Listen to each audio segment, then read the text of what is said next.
half of this into a Hilgardii sour sort of culture I've been doing here.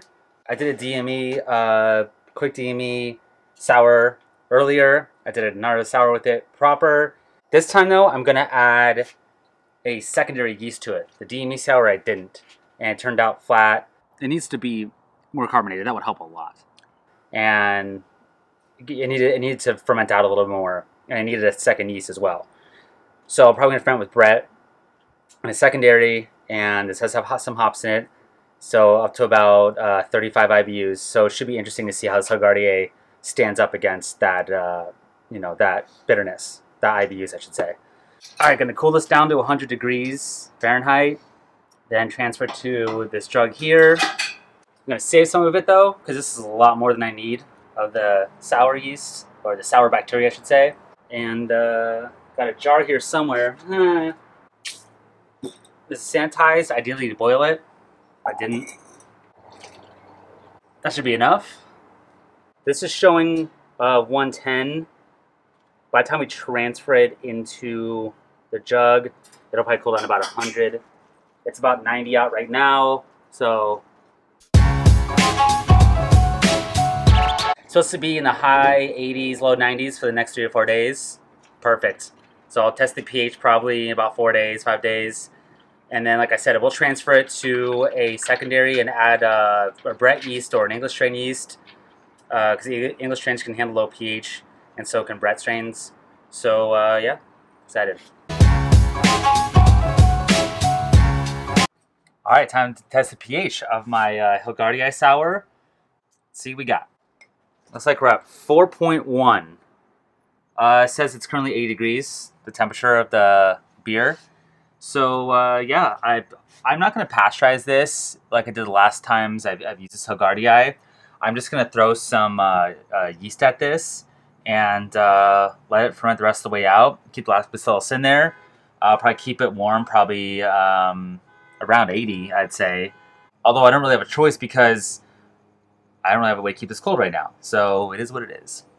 All right, the yeast I'm going to use is this English yeast, WLP678. So throw this at it and see what happens. If nothing really happens or it struggles, I might throw some bread at it. But go with this for now as a starting point. Obviously, if I got this to 100 and kept it at 100, probably would have got down to 3.5. The fact that I didn't really do that, it's expected. Also, there are hops in this. It would definitely hinder the acidity from dropping down, that's for sure, because the hops and Lactobacillus don't go well together. The fact that I got down to 4 in the pH, considering it's about 35 IBUs in this, is pretty good. So yeah, let's throw some yeast at this. Should be enough. And let it sit out, like I said, and check on it in about a week and a half and see where the gravity is at and see where the pH is at. See you then. But I think I'm about a month in here. So the first thing I'm going to do is take a pH reading of this. Oh! No! That's just water. It's fine. So I'm still at 4. I was at 4 last time. So that pH is not dropping. No worries, I didn't expect it to drop more than that with all the IBUs in this. Before isn't bad, considering. Alright, let's take a gravity reading. So it looks like I'm at 1014. That's pretty good. I don't think it's going to drop too much more below that. Lactobacillus doesn't really create too many CO2 issues, really. Brettanomyces is more the one you have to worry about if you bought it a little too early, that can just ferment forever. I think this is pretty stable, and I think Lactobacillus is pretty much done. I also don't want to leave this much headspace in this, so I'm just afraid of oxygen issues. So I'm going to bottle this puppy now. Got 5 bottles out of this. Let this carbonate for a week and a half, chill it down, and do the tasting then. It's one of those rare tastings where I went from the beginning of the brew day all the way to the end. I want to do more of those, but it's hard because you have to wait a long time. It's like a month in the making for this, but I think they're kind of cool to go all the way to the end. The goal with this is to get to below 3.5 in the pH. I knew it would be tough sledding with the IBUs being around 35. It was a long shot, but I want to see what the Lactobacillus Hilgardii did, and let's go a taste test here. So good smell. It's very similar to actually the way the cookie stout smells, although obviously the cookie stout has cinnamon and raisins in it and vanilla. But the base of that is there, I can tell. Yeah, I would say there's no lactobacillus in this at all. I mean, your average beer pH is around 4.5.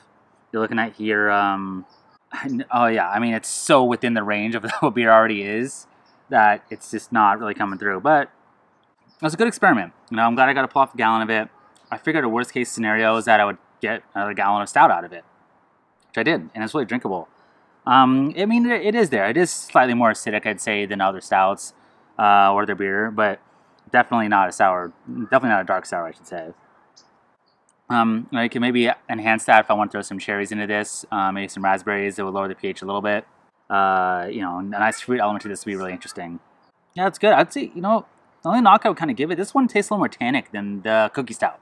It's a little bit harsher on that sense. A little rough around the edges, I would say. Can maybe use some more aging, a little more refinement. It could also just be the pH is just throwing things out of whack a little bit.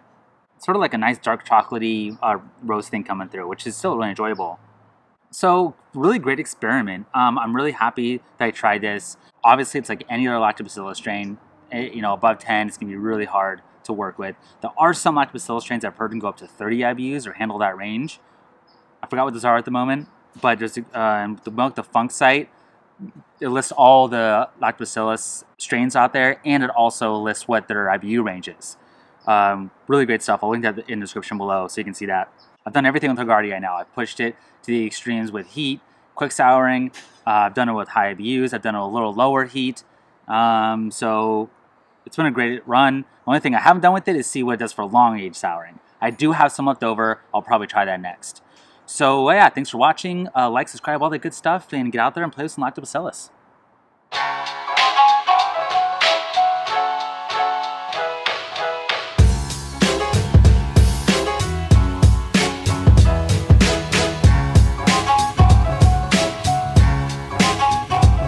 I got an audience.